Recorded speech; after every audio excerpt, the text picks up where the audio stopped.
Hello and welcome to episode 8 of Robins on the Wire. As usual, I'm Dan Carter and I'm joined by Jack Buchanan. And we're going to be dissecting Bristol City's first league defeat of the season as the Robins were beaten 3-1 by Oxford United at Ashton Gate. But Jack, it's been about 24 hours since kick-off on Sunday afternoon. And I imagine you're still probably feeling a little bit frustrated. Yeah, it's annoying, isn't it? Because I think obviously we all know we're not realistically going to go the whole season unbeaten. Like, it was a lovely start and it's great, but I don't think many people would have pinpointed yesterday as the game that we'd lose. Because it's, they haven't won or hadn't won yet this season. We hadn't lost. It was like, it should have been much like Sheffield Wednesday. We turn up, get the job done, go home, move on to Preston. We probably had the chances to do that, to be fair. First half, Emma Reese with a bit of a horror show in front of goal at times, to be fair, especially that one when he goes clean through to make it 1-1. Just frustrating, really, isn't it? Yeah, no, undoubtedly. Well, I guess we'll kind of go from start to finish. I think, like you said, we did the podcast after the press conference, and there was very much a sense of positivity and, I guess, expectation to a point. I think Emma Reese said it in his pretty much press conference that, if we play as well as we have done, play to our best, we'll win. And it did feel like that. I think Oxford's start's been well documented. I guess starting with team news, what was your thinking when you saw the lineup? I guess we'll start with the starting 11 unchanged. That the right decision for you? My first thought when I saw the lineup was, why is Fally Maulu starting and on the bench after the slight mess up on the City Twitter? Once that was quickly fixed, it was, where's Max Bird? Obviously not in the squad at all, seemingly suffering another injury, which hopefully isn't as bad, but otherwise an unchanged 11. I think it was pretty much expected, wasn't it? Yeah, I think the only one I'd say might be different on my predicted team was I had a bit of a feeling for some reason that Yu Hirakawa might get a run out on the right rather than Mark Sykes. But yeah, I think, like you say, the starting 11 not picked itself probably a bit too extreme, but it's not far away from that at the moment. Like you say, no Max Bird on the bench, which we spoke to Gerhard about it post-match. The piece is out on the site now if you wanted to see exactly what he said, but he pretty much said he'd be having a scan on Monday after sustaining a calf injury, I think on Saturday, I think he said. So yeah, right on the eve of the game.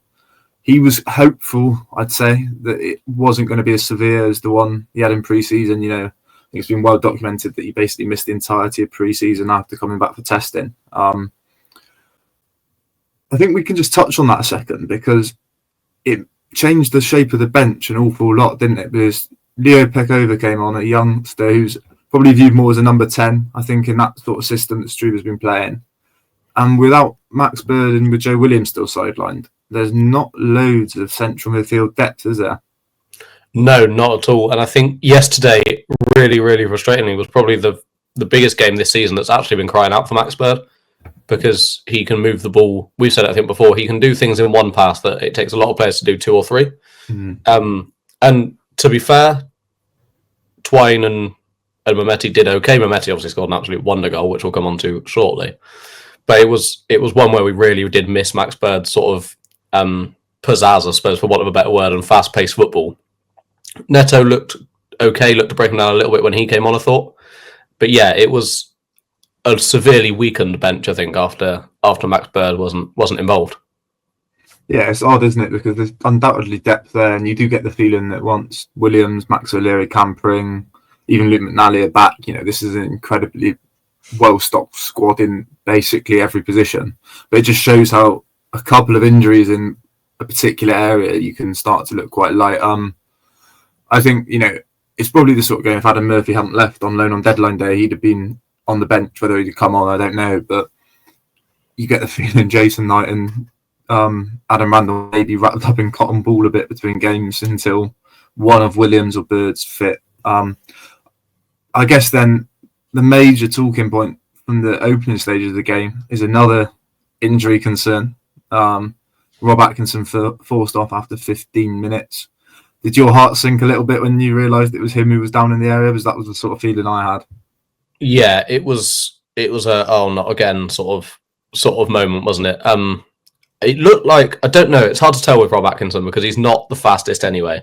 But when Plachetto had gone through 5 minutes or so earlier, it looked like he wasn't running or moving particularly freely. And it was only a few minutes later. I think we had a corner or free kick, didn't we, when he went down? Forced off. Be interesting to see what comes from it. Hopefully nothing too major. George Tanner coming on. I mean, he had a job to do, didn't he, against some good Oxford attackers on the day. He's not always necessarily the strongest at times in that centre-half role, I don't think. But he's the only other option we've got for the time being until Luke McNally and Atkinson, of course, are back.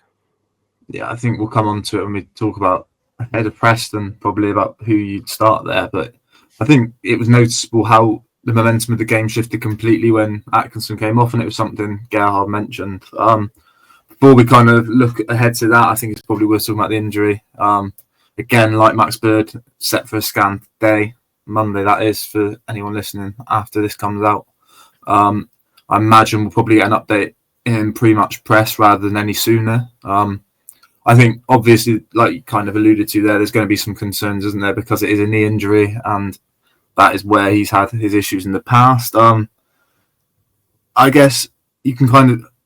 He didn't try to play on video, and you can never tell if that's a good thing or a bad thing. Or I imagine they just wouldn't have taken the risk with him if there was any fear it could be incredibly severe. But like you mentioned, it'd be a massive blow if he's out for any length of time. Yeah, I think it's a tricky one, isn't it? Because I think given the complete choice, unless it was like something he thought was really serious, Atkinson's the kind of player that would just try and battle through maybe until half-time or give it 5-10 minutes, see how it goes. But there was no sign of that. So like you say, whether that's a him decision and it looked really bad, or a physio decision and it looked really bad, or it's just a case of, right, let's just take him off and assess what we've got. Either way, 4 minutes later, Oxford were 1-0 up from a header that hopefully Rob Atkinson would have got his head to. Yeah, it's interesting, wasn't it? Because I think it did feel like the momentum of the game, it had been quite an open first 15 minutes until that point. But City had probably had the better chances. I think Ross McCrory had a header from a corner who probably should have done better with. I think Emil Rees had curled one high and wide from the edge of the box before the opener, hadn't he? And then, like you say, the opener, it's probably a bit of a needless free kick given away by Zach Viner right on the corner of the area. And then, I mean, it's obviously an incredibly frustrating goal to concede, but a wicked ball in and a decent diving header to beat Radek Vitek. Yeah, it's a brilliant goal great ball from De Kersmacher, I think is where we're going to go and try and pronounce it. And obviously Prelec with the header. It's a lovely goal, but it almost looked, obviously all three of Oxford's goals came from set pieces yesterday. A lot of people crying out for a set piece coach. We've had the keeper coach doing it for the last few years, and we've looked a threat at points from set pieces in the last sort of 3-4 years, but we've never looked great at defending them. Sort of since Nigel Pearson came in, is probably almost where the notable shift happened for me. And don't get me wrong, wicked ball in, but there was nobody near him, which was slightly concerning. I appreciate, sometimes the attack can get the run on the defender, but it was almost like our defensive line just stood still and he just went in, dove, and it was in. A little bit frustrating, I think. Yeah, I think it's a weird one, the set piece debate, isn't it? I think we're going to be talking about it throughout this podcast because, like you said, the nature of all the goals. But Struber made the point that I think I agree with him that when you think back to the first month and a half of this season, City have actually defended them quite well.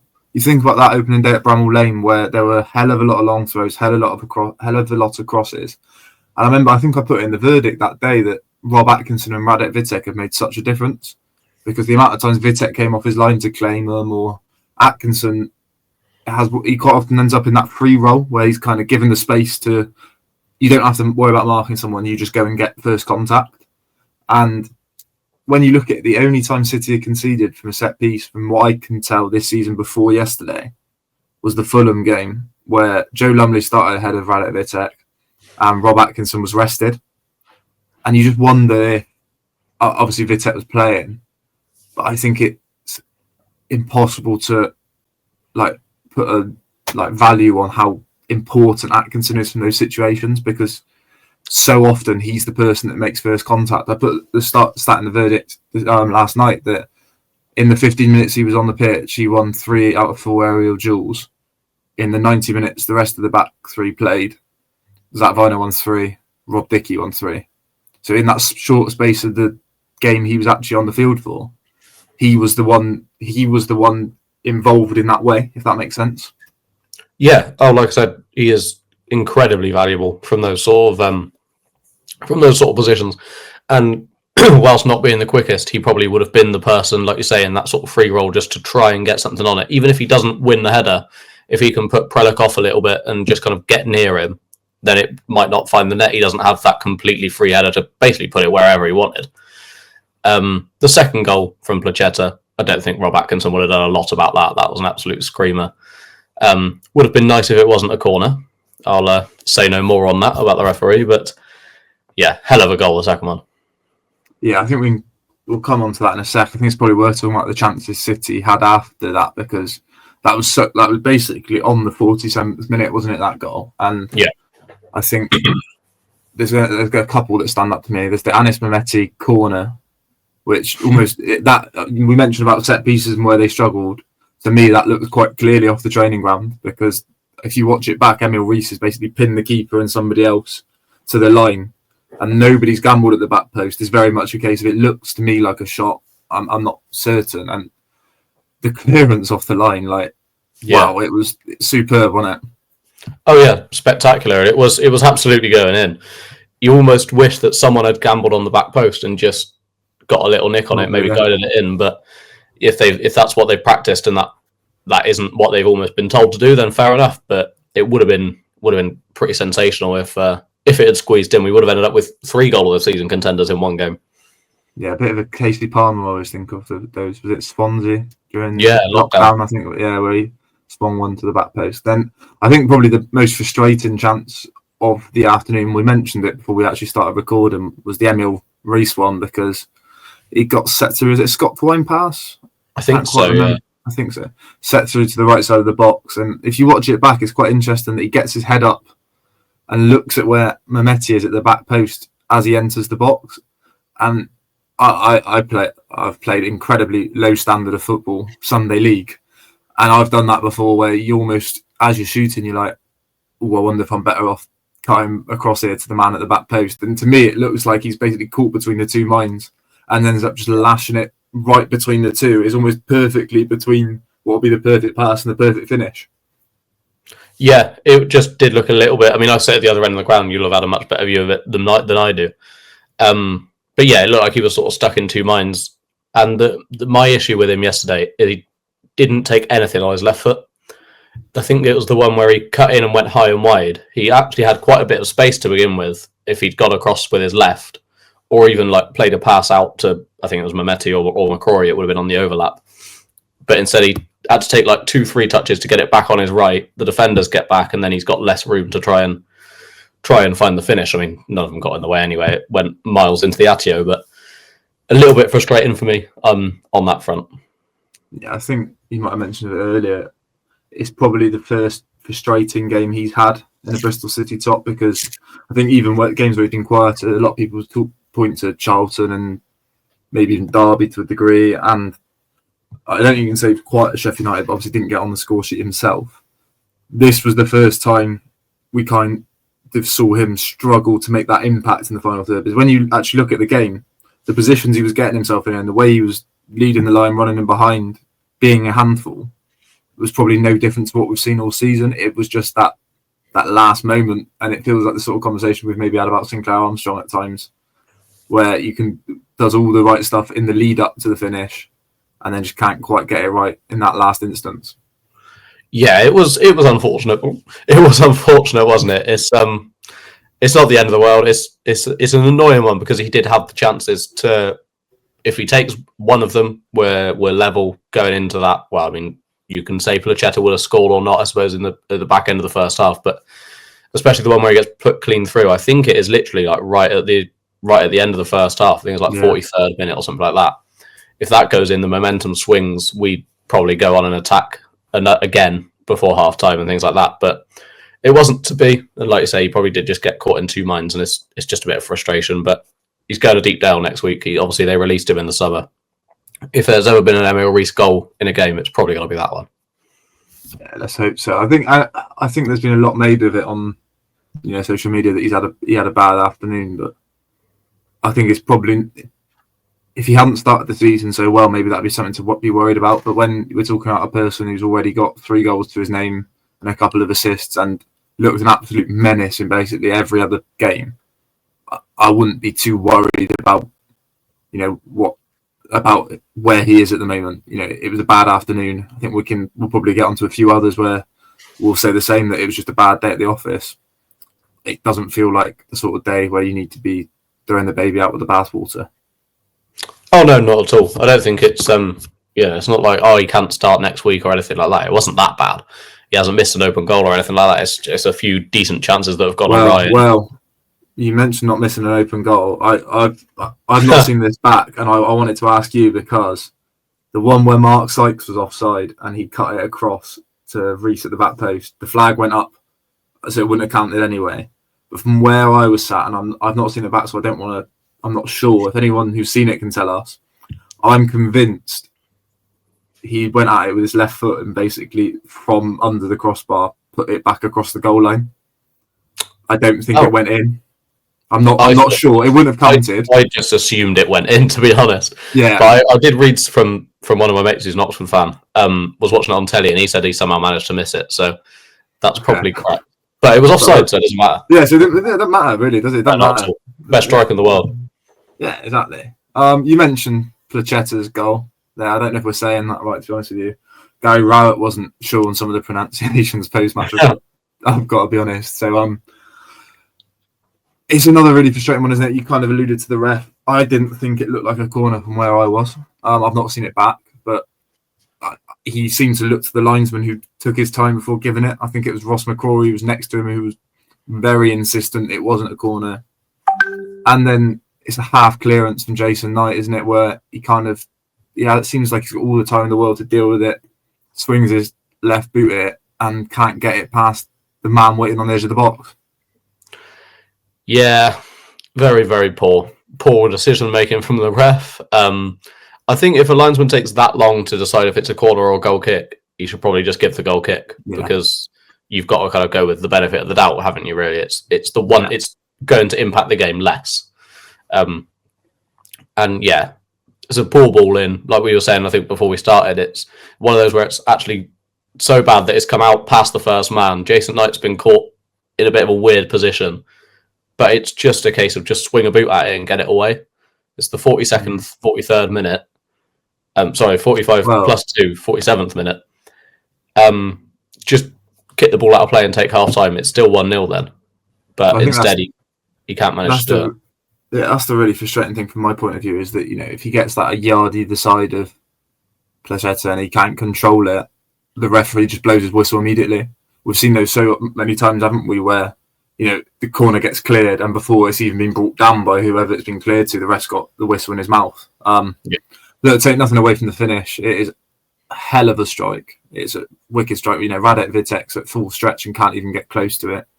I think I just wanted to touch on it with you a little bit as well, because I think Gerhard spoke when we spoke to him in the week about, when we were talking about evaluating the start of the season, and he said how City had a bit of luck in games. That first half, to me, felt like probably the first time, obviously I wasn't at the Fulham game, but the first time I've seen them this year, when none of the luck's gone their way at all. Even against Derby, they had a bit unlucky when Vitek palms it straight to Morris with a great save. But this felt like a really, really, although they weren't great, they could feel quite unlucky to be 2-0 down at half time. Yeah, it's just one of those where the bounce of the ball is just not going where you want it to, is it? It's, the ref had a pretty poor game overall. No, I mean, you could argue if the corner's a major decision or not, I suppose, because they scored from it. But it's not like he sent someone off or anything like that. He just missed a lot of small fouls. They were constant. Every time the ball went in the air, it felt like Oxford were like bear hugging Emil Reece or the striker was bear hugging Rob Dickey or whoever. It's little frustrating things like that where it needs to be picked up by someone. And I guess ultimately it's an element of luck because it's out of City's control. It's just a frustrating loss, isn't it, at the end of the day? But to go back to the goal, absolute beauty, isn't it? A hell of a strike. Yeah, and it was going to take something special to score a better goal than that. And I think we're probably a bit biased, obviously, with our allegiances, but I think Anis Mehmeti probably topped it because I think before that, City seemed to come out a bit more on the front foot. Oxford hit the post really early in the second half, and they were the header, and it was almost like from that point on, Ashton Gate kind of got up a bit, rallied, and there was a real spell of pressure that probably started with that Mehmeti goal. And you've probably got a better view of it from where you sit, Jack, than us, but that looked like a hell of a strike. Oh, it was sensational. So where I sit, I'm basically right behind the corner flag. Like almost off to the side of it by the dolman, and I was practically behind him when he hit it. It was, oh my word, you'll do well to see a better goal than that at Ashton Gate this season. Yeah, it almost reminded me of, I don't know if it might be a bit before your time given your youth, when Reece James scored an absolute screamer for Wigan while he was on loan. Yeah, I was there. You underestimate how old I am. There you go. But yeah, I remember that one. And to be fair, at that end, there's been some crackers, haven't there, the last few months? The Rob Dickey one against Sunderland kind of sprung to mind. But I think that's as good a goal as I've seen in the. And it always looks better when it kisses the underside of the bar, doesn't it? It was like proper one of those where it was almost like the whole ground kind of went quiet before it went in. And then as soon as it bounced over the line, there was that sort of eruption of noise. Yeah, the two that spring to mind that are similar was Semenyo against Huddersfield a couple of years ago, and I think it might have been probably one of his last goals for City actually. Yeah, and I remember the one. Jamie Patterson in lockdown against Hull, maybe a free kick. It went in off the bar. Beauty. Very similar to those two. Lovely goals. Yeah, and I guess it's kind of gone under the radar because of the result, but it's another game where Mehmeti's made something happen kind of out of nothing. I think it was.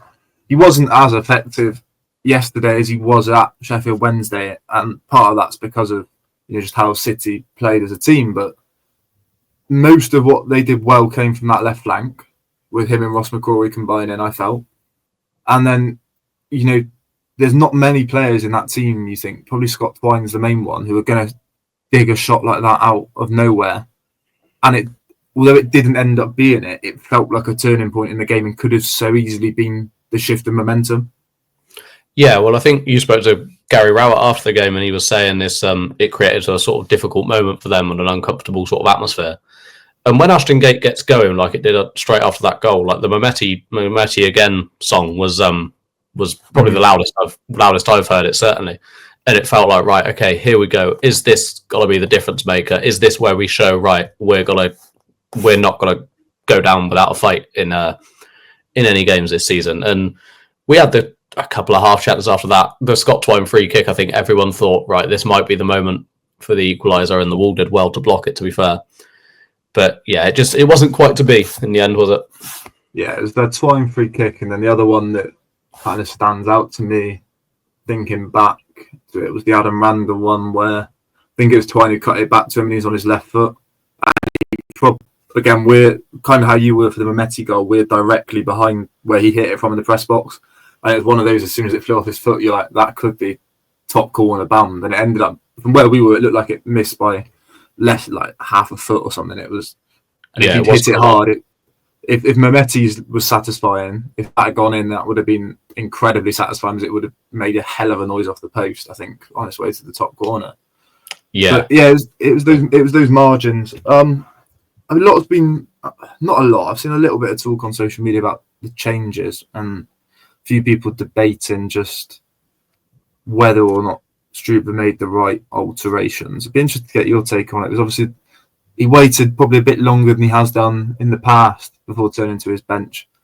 And it was the two wing-backs, wasn't it, with Neto Borges on the left for McCrory and you on for Sykes on the right. What were your thoughts on that one? I think it made sense. I think McCrory, he had an okay game, but by his standards, I think that he's set towards in the last 6 months or so, let's say, since he had that goal scoring run at the back end of last season and has started this season really, really well, was having a relatively poor game. And I did notice, this might be something to bring up with Gerhard in the week. I don't know if you could see it from up in the sky in the Lansdowne. But the second half, he was down on my side, and he had a load of tape around his calf, and his sock was rolled down on his left leg. So I don't know if that maybe played a part in. Well, that's interesting. That's interesting, because I did think really early on like quite often the subs go out to warm up really early on, but there was a bit, must have been only about 2 minutes in, where he either went on a run or got on at the end of a heavy tackle, and literally as soon as it happened, I don't think there was a real break in play, but both Neto Borges and Hayden Roberts went flying down the touchline to warm up. And at the time, I thought, I wonder if something's wrong here. But obviously, played on. But yeah, it's definitely one to probably bring up in the week. Mark Sykes there seems to be a little bit of talk around him as well. I didn't think he was particularly involved on Saturday, not through any fault of his own, but it did seem that most of what City did well came down the left. I did think his set piece delivery, though, in the first half, particularly from corners, was quite effective. I've mentioned the McCrory header where I thought he should score. And there was one where Dickey headed over the bar as well from one of his corners. I didn't think he was that bad yesterday at all, like some people are saying. I just felt he struggled to get into the game, kind of caught in between those two positions as the wing back. Yeah, he didn't have the best of games, did he? But it wasn't like it was tough to watch as such. It was just a bit poor. What was frustrating for me actually was there were a lot of times in the first half where he was in acres of space, and for whatever reason, no one was getting the ball out to him. There was probably only 5 seconds, but Randall had the ball in the centre circle, and Sykes and basically the whole of the Dolman in the south stand is screaming at him to pass it out wide, and he's just kind of stood there plodding along, and then eventually passed it once Sykes gets marked, and it's like that sort of thing. If that's quicker, that's how you get Mark Sykes in a game. That's how many times have we seen him score that goal where you play it in between almost the fullback and the centre half, and he darts around the outside and either pulls it back like he did for Reece when he was offside, or scores himself. Sorry. Yeah, I think that almost what you said there about that sort of frustration of everything just feeling half a yard too slow kind of thumbs up the day. And I think it's probably I talked to something we probably should have mentioned that we've not said about was Jason Knight, because partly because of just how high the standards we set of him are. It's the first time under Struber and first time for a long time where he's had a game where he just has looked not even a yard, but just half a yard off things. There are so many times where there'd be a loose ball that you expect him to normally just step onto and break with, or a pass that you expect him to make in his sleep, and it just was a bit scrappy from him. And when he tends to have a game like that, think back to Portsmouth in the Storm last year. I know you weren't there, Jack, obviously. Yeah. A few others. No, don't, I won't. Sorry. You can get the holiday jibe in later. But there's been a few others where, if he's not Derby, I think, last season away, when he's not quite been at it, the team seems to really struggle. Yeah, 100%. I'm just looking at the stats here on my phone, and he only won 1 out of 5 duels, which for Jason Knight is quite low. He committed 2 fouls as well and got booked. Which getting booked to the start of the second half for Jason Knight kind of takes him out the game a little bit, because he can't go into those tackles and run around after people like maybe he would, because if he clips them wrong, he's probably going to be off. Especially with the way Oxford were trying to manage the game, and try and successfully manage the game in that second half. You had a lot of players rolling around on the floor. Yeah, I felt I think we mentioned it in the sort of preview pod, about the Gary Rowett side and what they've done to City in the past. And I think almost the best way you can put it yesterday is they did their job perfectly. I think there's going to be a lot made about the fact City were really poor, and had they been better, Oxford were there for the taking. But they obviously turned up with a game plan yesterday and pretty much executed it perfectly. The set pieces they clearly picked up on and exploited. The midfield battle, I know we're saying Knight wasn't particularly at his best, but the Kersmacher, as you mentioned, and Brannigan, they made it really hard for Randall and Knight in there. And then their attacking players had that moment of quality. And then, although it's really frustrating when you've got the same player going down with cramp about 14 times in one half, we'd all love it if City were doing the same away from home when they were at a 1-goal lead against the run of play. Oh, 100%. And I think I was chatting to someone on the way out of the ground last night. He was talking to his kid. He was like, his kid was asking why they kept going down so much. Like, why didn't they just come off? And his dad was like, well, they're trying to see out the game. We'd do the same. And I almost turned to him and I was like, we wouldn't though. That's the annoying thing, is that a lot of the time we've been in that position, tried to get another and not use the dark arts to our best or to their best effect. And how many times have we seen City concede in the last minute because we've not gone to the corner? It happened at Preston, in fact, a couple of years ago when I was there. Yeah. I just thought they managed it really well, and yeah, a lot of been made about the fact City didn't probably do enough to win the game, and rightly so. But it's really weird to say after 3-1 that it felt like a game of really fine margins, because Oxford scored 2 really good goals, and then we'll get onto the last one in a second. City scored 1 great goal, and then the easy chances they had, they or the easier chances I should say, they couldn't put away. But that last goal really knocked the stuffing out of the game, didn't it? Because is that the worst type of goal to concede in football, do you think? I know it's gone down as a Gregory Lee goal. He's claiming he's got a touch on it on the way through, but I'm not convinced he did, to be honest with you. I'm still not really sure quite how he did or quite what happened, to be honest, from the other end of the pitch. There were a lot of bodies to look through, because it felt like pretty much everyone on the pitch was in our box, and you only had the bloke out wide taking the free kick. Oh, it's a decent ball in if he has got a touch on it, fair play. If not, then it's again some probably questionable defending to let it go all the way into that far corner. Yeah, I spotted Mayulu near it. I don't know if there was somebody else in front of him. I think somebody said to me Hirakawa yesterday, but I don't know if that's right. It just felt like if a goal could sum up a day, that almost felt like it, didn't it? It was just Vitek. I always find those ones difficult to judge with a keeper, because part of me's thinking surely you should just be prepared to collect it if no one gets on it. But equally, he's got to be prepared if someone does get that touch on it, so he doesn't want to go too far one way. But you don't let the ball, whether or not Gregory Lee got a head on it, you don't let the ball bounce in the box from that sort of situation, do you?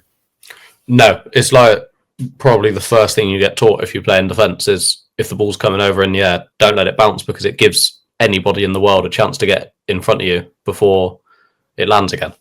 Like you don't quite reset the play, but if it's like a long ball or a long free kick like that was, with a bit of a hopeful effort, realistically, it's a split second gap where someone like Gregory Lee can sneak in front of you. Yeah. It's just, I think that, like I say, it just felt like it summed up the afternoon. By the time, and it was 7 minutes of injury time or something. And I'll be honest, I couldn't tell you a thing that happened in those 7 minutes. It just kind of felt like the ground had started to empty out. It had that proper sort of, not shell-shocked feeling, but that sort of nobody, I think even the Oxford fans will probably tell you they didn't expect it to end up being that sort of game. I guess the big question for you, Jack, as a fan, is there seems to be 2 camps of people on social media in the wake of this game. There's the people who are saying it's a reality check of City aren't good enough to be challenging, they've been a bit of a false position and nobody should get ahead of themselves. And then there seems to be another camp of people who kind of go in on the side of, do you know what, a bit more luck, they might have got something here. We've started really well and we shouldn't panic after one bad result. I'm just interested where you kind of sit on that spectrum, I guess. Yeah, I mean, Leeds lost plenty of games last season. I appreciate it wasn't that many, but they lost 4. They lost to Millwall twice, I think, Burnley as well, and Middlesbrough. So it's not like we've lost to, I don't know, Accrington Stanley. It's you're going to lose games through the season. Yeah, maybe a reality check, I suppose, but it's not like we were at our best and they came here and thrashed us. It's a case of we were off it. If we get back on it again at Preston, we should go there, or could go there, I should say, because they've started quite well as well, and put a couple past them and stamp our mark down again. We're still sat in third. Draw yesterday, if a couple of things go our way and we manage to sneak an equaliser, it puts us up to second. I don't think anyone needs to, like I say, throw the baby out with the bathwater and hit full panic stations. It's 1 loss.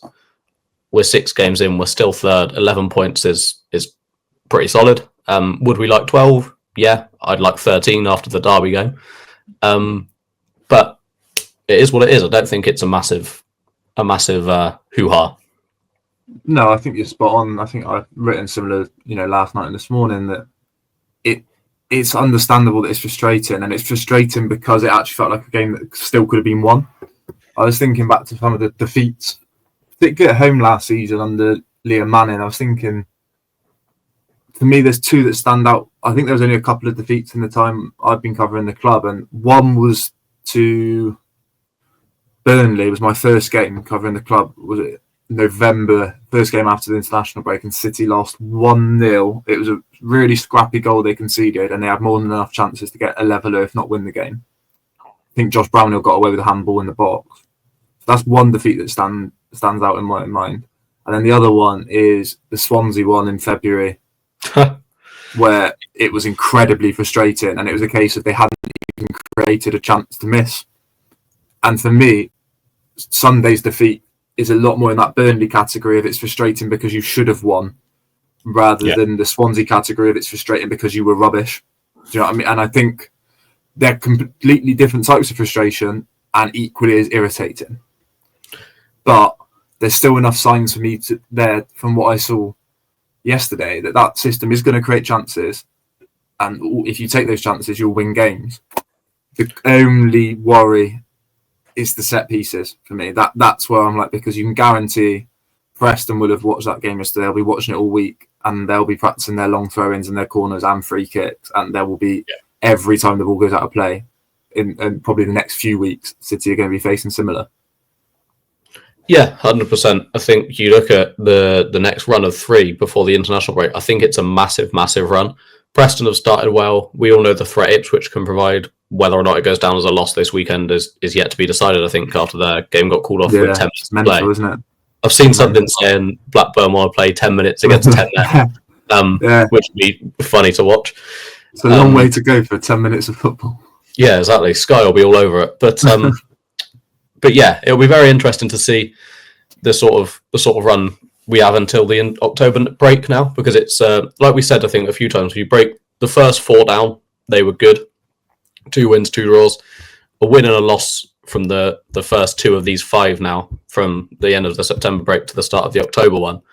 Preston, Ipswich, QPR is a tricky run of 3. Yeah.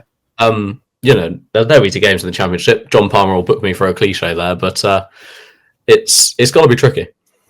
Yeah, I think we've always kind of said, isn't it?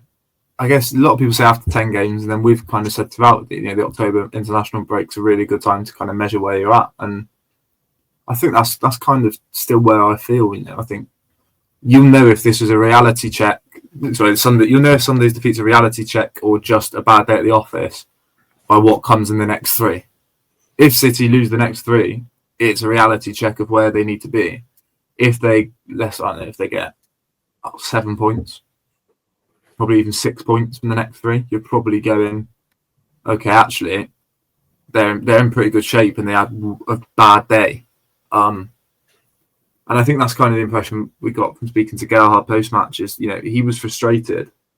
He was surprised by the set pieces, and I think that shows actually the improvements City have made under his management from those sort of situations, because it came as a surprise to him. They found it that difficult. But he basically said, the mood in that change room, it wasn't a case of everyone coming in screaming and shouting at each other. It was a case of they were really frustrated because they know they're so much better than that. And, you've got to go and prove that now, don't you? You have to go prove that up at Deepdale. Yeah, 100%. And then you need to prove it again at Ashton Gate. And then you have to go and face Liam Manning's Norwich, assuming he's still in charge. I appreciate there's a bit of discourse around that at the moment. So that'll be a game that you'd like to think a lot of the players will want to win. The fans certainly will. But yeah, it's got to be an interesting run, I think, between now and the October break. And for the rest of the season, of course. But I think that'll be our true sort of litmus test. We've said it a few times on here. I think the breaks early on provide a good point to go, right, okay, where are we so far? How are we looking? So far, I'm quite happy. But the other thing is, like you say, if we go on and lose these next 3, we're only a point inside the playoffs. It's not like we're running away with the league already, like Middlesbrough are. We could very easily tumble down to being Bristol City in 12th come QPR, to be fair. But hopefully not. Yeah, I was having a look back at kind of recent seasons. If City, I think we said it on the pod, if City had won yesterday, it would have been their best start since they got promoted back. And then you look at actually how much that correlates to where they finished. You look at that Dean Holden season, they ended up finishing right near the bottom in a relegation battle. Equally, last season under Liam Manning, they started well and then had a real wobble up until when they had like the back-to-back defeats away, didn't they, against Blackburn and Derby. They had a really mixed run up until Christmas. was mentioned it time and time again on here. I remember being in the press box with you at the West Brom game, and that feeling like the fans were chanting 12th place again, and it was genuinely like the season was done at Christmas. And you look how that turned out. So it's a long old season, and while I think in the same breath we've been saying for the last few weeks, don't get ahead of yourself. It's only 5 games in, you started well. You kind of need to reapply that to a bad defeat of don't get too despondent. You've had one bad defeat. It's and I do think, I know Oxford are down the bottom, but speaking to Gary Rowett, they played really well for a half against Coventry.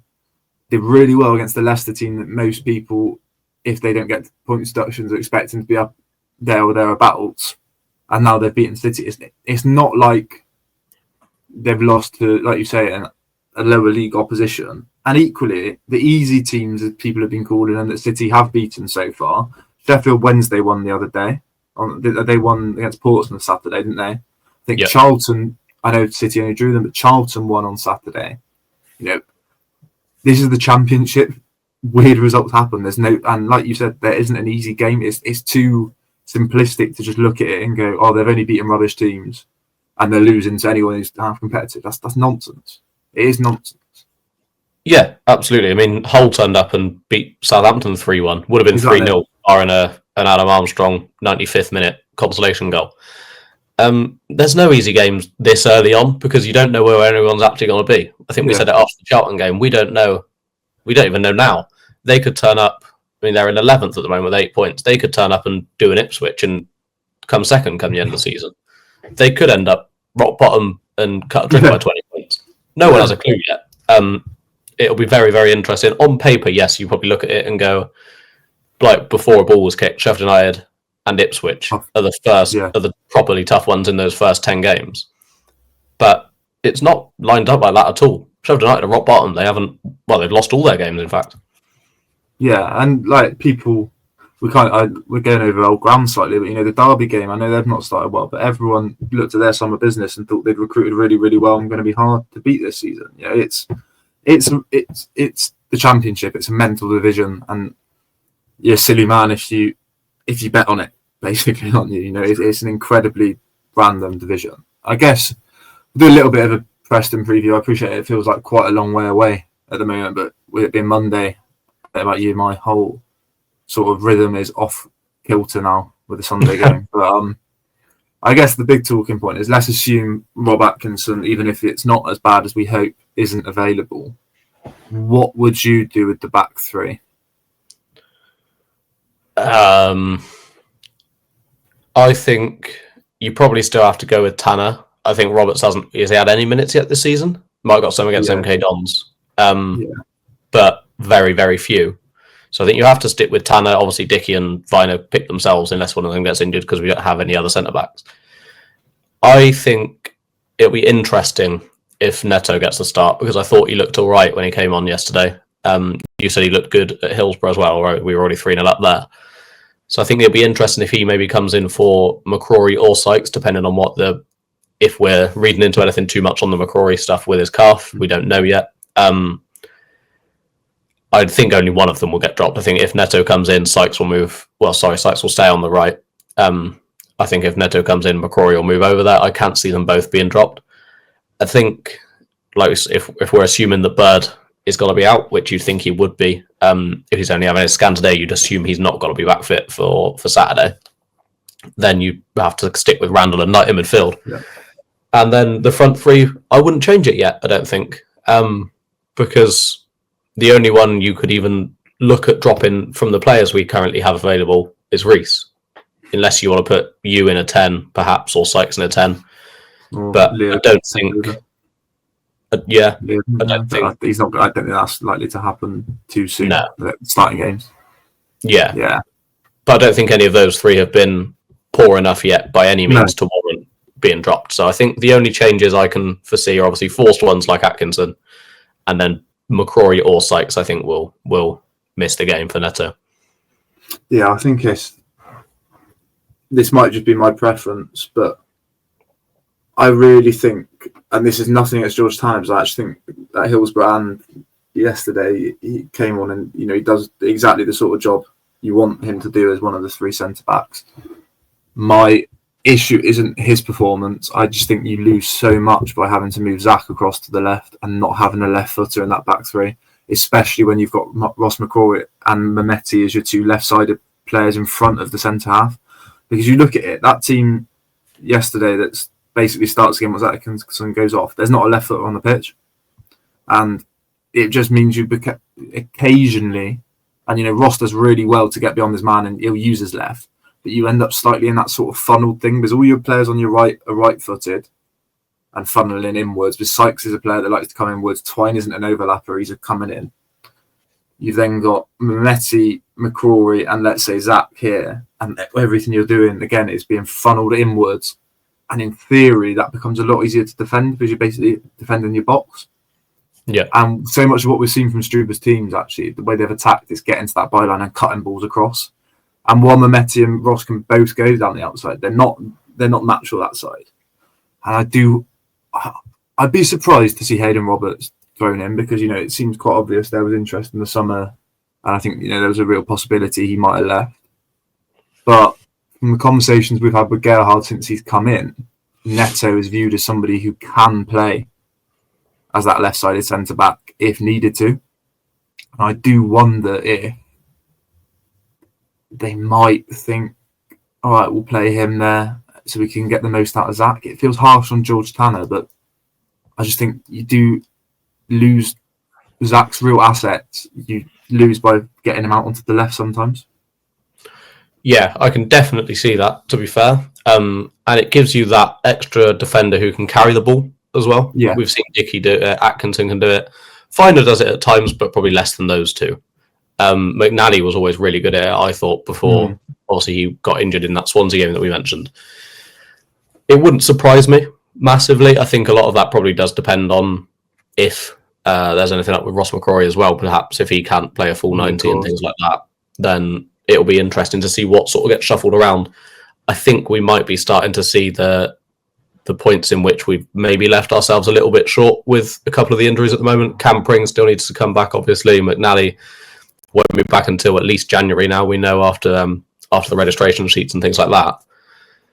I think it'll be a very interesting few weeks, hopefully only a few weeks, obviously depending on the Atkinson injury. Yeah, and that's kind of the thing, isn't it? And I think it's really difficult.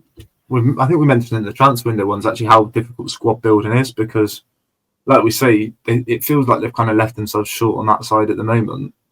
Equally, when Pring's available again and when McNally's back, you think it was mental if they went out and signed another left-sided centre-half when they already had Atkinson, Pring, McNally, at the moment Roberts and Borges who can all play there. You've got Jamie Knight-Labelle on loan, Josh Campbell-Slowey I think is injured at the moment. I assume he's not been playing for the 21s.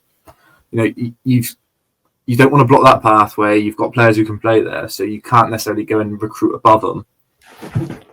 But you equally don't want to leave yourself short, and it's a really difficult balance to find. Like you said, it'd be interesting to when we can find out what the extent of Atkinson's issue is, because it does feel like there's a handful of players where you think, oh my God, if we lose them, we could be in trouble slightly. And I think he's one. I think Jason Knight's another. I think Adam Randall's quickly becoming one. Probably less so if Bird's fit. As you back Bird to step in, and same with Williams. And Reece is probably the other one. City are already quite a few players down. When you think of O'Leary, Pring, McNally, Stokes, and Williams are all out at the moment. They are 5 players who will be in basically every matchday squad when they'd fit, I'd imagine. And to be without them, if you then lose Atkinson and Bird as well, and you're seven first team players down, that is, and I know injuries are part and parcel of football, but that is a bit of a worry. Yeah, absolutely. I think it will be a very, very interesting time. Hopefully, when you speak to Gerhard later this week, we don't get a terrible update. Hopefully, it was a bit of a knock, and he's back in 3 weeks' time with a bit of luck. Hopefully, it's not got to be anything more serious than that. Yeah, and you'd like to think they've given both players the best chance of getting back sooner rather than later by leaving Bird out completely rather than risking him, and Atkinson coming off straight away without trying to play on. neither of them will have exacerbated any issues they do have, you'd like to think. So we don't know quite what day press is this week. I imagine it'll probably be Wednesday ahead of a Saturday game. It might be moved around a bit with the weird week, but as soon as we'll have the updates on the website, and it will be shared across socials. But I guess that kind of takes us to the end. Really, it's a bit of a somber note to end on, but it just feels like a bit of a weird game to reflect on, doesn't it? And a weird weekend. Yeah, I have one more question because we've forgotten to do it in the last few podcasts. What was the food in the press box? We said we'd do this at the start of the season. We only did it once or twice. Do you want to, we can do a roundup. When did we last do it? I think we haven't done it since Charlton. Oh my God. So we had Derby after that, where we had, I believe it was a pie and veg, which I have to say was top. It was I'm just looking through my camera roll now because it's one of the main things I do is take photos of. Yeah, that was a pie with beans, carrots, and cauliflower. That was really good. Bit of proper gravy as well. Ooh. Then where did we have after Derby? Were we back at Ashton Gate? Hull. We were. Hull, where we had chili. It was solid. Nice. You can't really go wrong. Like a pretty nice beef chili, and obviously international break. When Hillsborough, you will not be surprised to hear in Sheffield it was pie, and there were mushy peas on offer. And I don't know what I did wrong, but I was not offered the mushy peas. Oh, I don't know what happened, but it was good. I burnt the roof of my mouth there, which is not how you want to start an away game. No, but it is a sign of a good pie. It was piping hot. And then last night there was, I don't know if Ken Chappell, who is the goat of Bristol City press, the press room. It was pie. I think it was beef. I'm not sure. Chips and garlic bread. A bit rogue. Apparently there was a lasagna coming, which is why there was garlic bread with a pie. Because I thought that is a lot of beige, isn't it? Yeah. Chips, pie, and garlic bread. But Ken also critiquing my use of breaking the deadlock in articles, because apparently I said somebody broke the deadlock after 3 minutes and 6 minutes, and he does not believe that is long enough into a game for it to be classed as a deadlock. So that's an interesting one for feedback on anyone who's made it to this part of the podcast. I want you to tell me, when is it acceptable to say a deadlock has been broken? What part of a I think 5 minutes or longer, I reckon. 5 minutes? Oh, do you reckon? Right. Yeah. Well, he was campaigning for probably second half. He was campaigning for, and suggesting it had to be limited chances, which I can understand where he's coming from, but it's not a straightforward one, I don't think. Ken's old school though. Yeah, the goat of Bristol City. Lovely man. But yeah, that pretty much takes us to the end. Lovely. There we go. We've cheered it up at the end after a pretty somber episode. We've lifted the mood with the food review. So yeah, that pretty much does us for today. Jack, thanks again as usual. Anyone listening, please. Anyone who's enjoyed it today, please like, subscribe, all that sort of good stuff. I think you give us a rating on Spotify and Apple Give us 5 stars. Yeah, 5 stars, please. And we'll be back again, I imagine, after Preston. I'm not quite sure how we're going to work it out with Ipswich quickly around the corner. Midweek football is back in the Championship, and I cannot wait for Ashton Gate under the lights. So we will try to work out that as and when we can. But yeah, keep an eye out. We'll have plenty of content up on the site over the next few days. So enjoy your week. Safe travels to everyone heading to Deepdale, and we'll catch you next week. See you in a bit, guys.